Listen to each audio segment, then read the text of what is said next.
The year is 1854, and the air inside the barrack hospital at Scutari does not smell like antiseptic or hope. It smells of unwashed bodies, rotting timber, and the copper tang of old blood. But beneath those expected horrors of war, there is something else, a sweeter, cloying scent that clings to the back of the throat. It is the smell of raw sewage pooling beneath the floorboards, rising up through the cracks to choke the men lying on the floor. Florence Nightingale moves through this purgatory like a ghost. Her famous lamp casts long, dancing shadows against the peeling walls, illuminating the faces of men who have survived the Russian cannons only to drown in their own fluids here, miles from the front line. She steps carefully. The floor is slick, not just with mud, but with the overflow of the cesspit that sits stagnant beneath the hospital foundations. She pauses beside a young soldier. He is barely 20. A week ago, he took a musket ball to the shoulder, a wound that should have been painful but survivable. Now his skin is gray, his eyes sunken and glassy. He is burning up with typhus. He isn't dying from the enemy's lead, he is dying from the water he drank an hour ago. He is dying because the hospital linens are boiled in the same pots used for the latrines. Florence knows this. She feels it in the pit of her stomach with a certainty that borders on nausea. She looks around the cavernous ward, stretching out into the gloom, row after row of condemned men. To the military high command, these deaths are just numbers on a ledger, the unfortunate, inevitable overhead of a grand campaign. They see a soldier dead and assume it was the war that took him. They do not see the invisible army of bacteria swarming in the water barrels and the unscrubbed floors. Tonight, the frustration boils within her, hot and sharp. She has tried to tell them. She has written letters that were ignored. She has spoken to the chief medical officers, men with stiff collars and stiffer minds, who patted her on the head and told her not to worry her pretty little self about the grim realities of soldiering. They see her as a glorified maid, here to fluff pillows and offer a comforting touch. They do not see the razor-sharp analytical mind that is currently dissecting their entire operation and finding it guilty of manslaughter. She walks to the window, staring out at the dark waters of the Bosphorus. The silence of the night is broken only by the coughing of 10,000 men. It is a chorus of preventable death. The generals believe that to die for one's country is glory, regardless of whether that death comes from a bayonet or a bowel infection. Florence clenches her hand on the windowsill until her knuckles turn white. She knows that if she cannot prove what is happening here, if she cannot make them see the invisible killer stalking these halls, every single man in this building is already dead. The enemy isn't the Russians, it is the arrogance of the British Army. And she is just one woman, standing in the dark, without a weapon to fight it. The rejection letters pile up on her desk like autumn leaves. Female sentimentality, they call it. Exaggeration. The establishment in London is a fortress of tradition, built on the solid bedrock of, "This is how we have always done things." They will not send supplies because the paperwork isn't right. They will not fix the sewers because it is too expensive. They will not listen because she is a woman in a world of men who measure success by territory conquered, not lives saved. Florence realizes that words are wind. Passion is easily dismissed as hysteria. Arguments are met with counter-arguments. She needs something harder, something colder, something that cannot be argued with because it simply is. She stops writing pleas. She starts counting. It is 2 a.m. The hospital is finally quiet, save for the scratching of her quill against the parchment.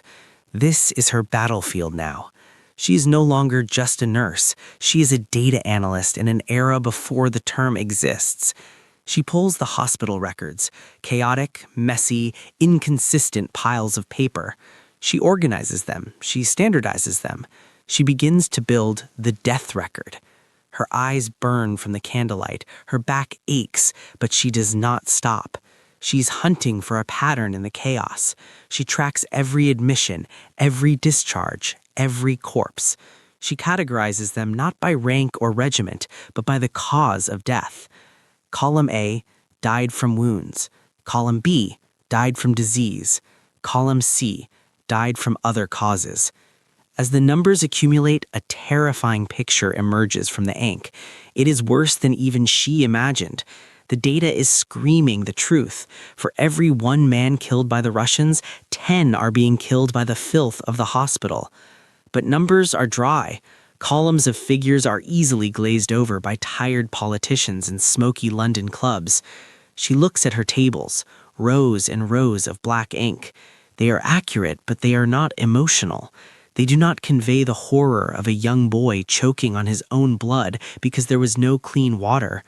She needs to translate this tragedy into a language that cannot be ignored. She needs to turn these statistics into a picture. She dips her pen into the inkwell. She draws a circle. She begins to divide it, not into equal slices like a pie, but into wedges that grow outward from the center, their size determined by the death count. She colors the wedges, red for wounds, black for accidents, and then the vast, overwhelming blue, the blue that represents preventable disease. Her hand trembles slightly, not from fear, but from the sheer weight of what she is creating. This is the coxcomb, her rose diagram. It is a radical piece of geometry. As she fills in the blue sections, they explode outward, dwarfing the red and black, swirling around the center like a monstrous flower of death. It is a visual punch to the gut. It shows in a single glance that the British Army is murdering its own soldiers. The candle gutters low. She stares at the diagram. It is beautiful in a terrifying way. It is the truth, stripped of all rhetoric and politics.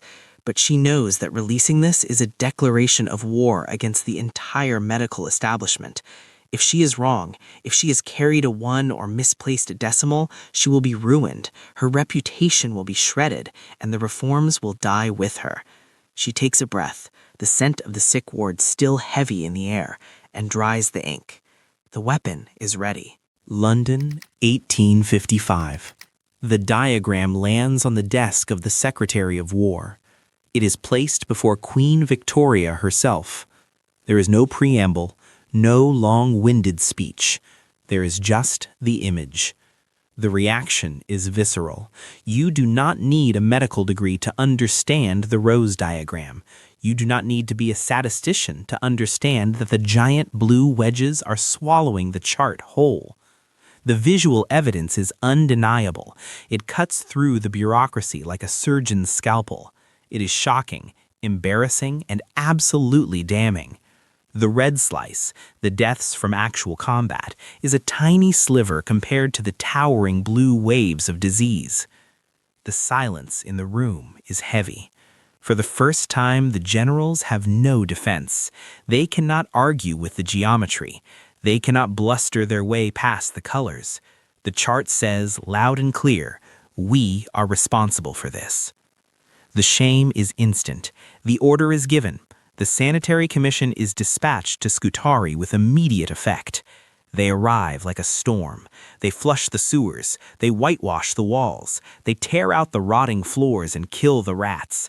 They provide clean water and ventilation. And then Florence watches the miracle happen. She goes back to her ledgers, back to her nightly vigil of counting, but this time the numbers begin to change. The blue wedges on her future charts begin to shrink. The death rate, which had hovered at a catastrophic 42%, begins to plummet, down to 30%, down to 10%, and finally to a mere 2%. Thousands of men who would have been buried in mass graves are now walking out of the hospital doors. They are going home to their wives, their mothers, their children. They do not know that they owe their lives not to a new medicine or a brilliant surgery, but to a pie chart drawn by an exhausted woman in the middle of the night. Florence Nightingale's weapon did not fire a single bullet, yet it saved more lives than any general in the history of the British Empire. In that moment, staring at the collapsing death rates, she did more than save an army. She birthed the modern world. She proved that empathy without evidence is just pity, but empathy with evidence is power. Today, every time a hospital tracks an infection rate, every time a government releases a health statistic, every time a life is saved because someone looked at the data and saw a pattern, that is the ghost of Florence Nightingale, still holding up her lamp, illuminating the darkness with the cold, hard, beautiful light of truth. Her war is over, but the weapon she forged in the shadows of Scutari is still winning battles for us all.